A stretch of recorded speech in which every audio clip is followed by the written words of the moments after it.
Hi, my name's Graham Armstrong and I'm the owner of Red Frog Archery and Archery Rampage, which is our form of archery tag. In this video I would want to talk to you about the bows that we use and how they compare to what you can find from other suppliers. So if I look at other suppliers' bows first, a lot of them are using recurve bows. Now these can either have metal handles or wooden handles and they come in different sizes. An example of which would be this small bow here. So this is a right hand bow. It comes with a wooden central handle and wooden laminate limbs. These bows are either right or left handed, so that if you're using these you need to have probably 10% of your bows over capacity. So if you have 20 players you probably want at least 24 bows, 4 of which would be for left handed. These are takedown bows, so they can come apart by undoing the bolts on the limb here, and it can be stripped down for storage. The problem with this type of bow is archery tag to a lot of extent is actually played outside. So if the grass is damp or the rain comes on or whatever, these types of bows can be susceptible to moisture. If they're not stored somewhere that's nice and dry, what you'll get is the limbs twisting. Once the limbs start twisting, it's then dangerous to take them up to full draw, as the string could actually pop off the end of them. So that's the wooden one with the wooden laminate limb. This is a bigger one. Again, they can come in different sizes, and this one is metal riser with wooden limbs. Again, comes apart. Again, can suffer from the same issues of the wooden limbs warping over time if they're not stored perfectly. The other problem you can have with metal handled limbs is that the paint will chip, and when that starts happening, especially if you're running tag as a commercial venture, when your equipment starts looking a bit grubby and worn, people's perceptions of your business can deteriorate. Now the other thing about these bows is that they are heavier. So if you have youths or smaller people using them, particularly bigger bows can be unwieldy. And just being heavy, if you're running around, you don't really want something that's too heavy for someone to use. If we then look at the bow that we use, this is a one-piece mono bow. So it's all made in one piece, there's no bolts that unscrew. And this is made exclusively from glass fibre. So the advantage of glass fibre is that it is pretty well bomb-proof. If you're putting something into the public domain, you want to know that it's going to last, it's not going to break on you. This bow, you could literally just store it in a tank of water and it'll still shoot fine. You won't get any twisting or warping on it. And there is not a great deal that users can do to it that would damage it. So this snake bow comes in 2 different draw weights. We usually use a 22 pound draw, so that's a measurement of the force that it'll put into the arrow when it's drawn to 28 inches, that's about 28-inch draw. If you draw it further, it'll put a bit more poundage into it. If you don't draw it as far, it'll be less.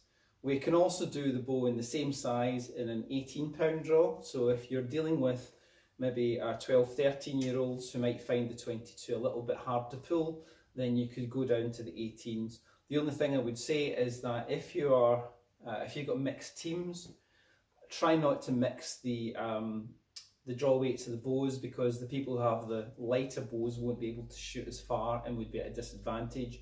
Or you can organise your team so that people with lighter bows are near the front and the heavier bows are at the back. Now if you're dealing with very little people, this bow actually comes in a smaller size as well. So this is the little snake bow. So again, this is a lighter poundage for smaller people. So again, they won't be able to shoot as far as someone with a larger 22 pound bow. So that just needs to be borne in mind when you're selecting what equipment it is that you want to use. Now, the other big advantage of the snake bow is that it's ambidextrous. So if I hold this to the camera, you can see that it has 2 arrow rests, one either side of the bow. So you don't need to have rights and lefts, you can just have the one bow that will accommodate everybody. So finally, if we just look at the this bow in more detail, when we send the bows out with our standard kits, what you get is you get the bow itself, and then you'll also get a little kit like this. So this kit contains the string, 2 sticky pads, a right and left arrow rest, 2 brass string nocks, and a finger protector, which is this thing here. So if you're an experienced archer, then setting the bows up probably wouldn't be very difficult for you. You do need some tools like a bow square, knock point pliers.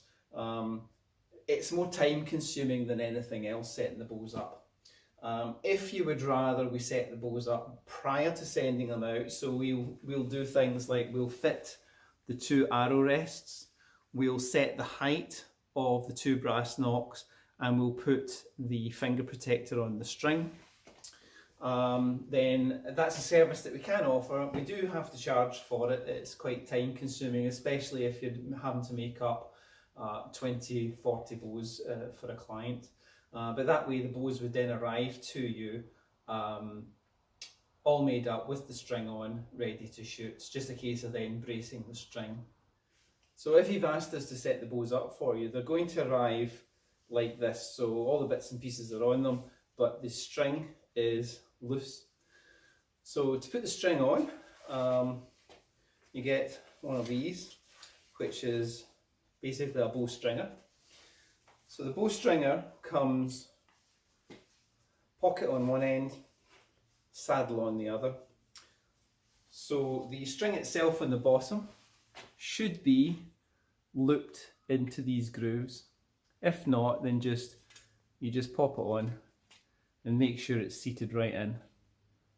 Okay, then you put the pocket on the bottom, so that just sits on like that. I'll just step back so you can see what I'm doing here.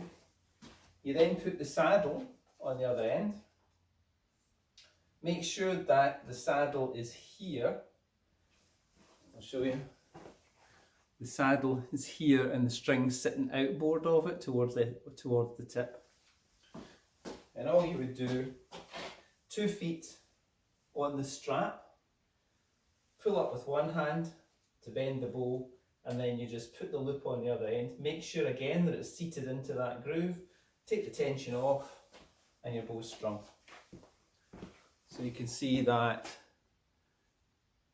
it again is in the tip of the bow, running round the back, and you just make sure that there's a groove in the back of this.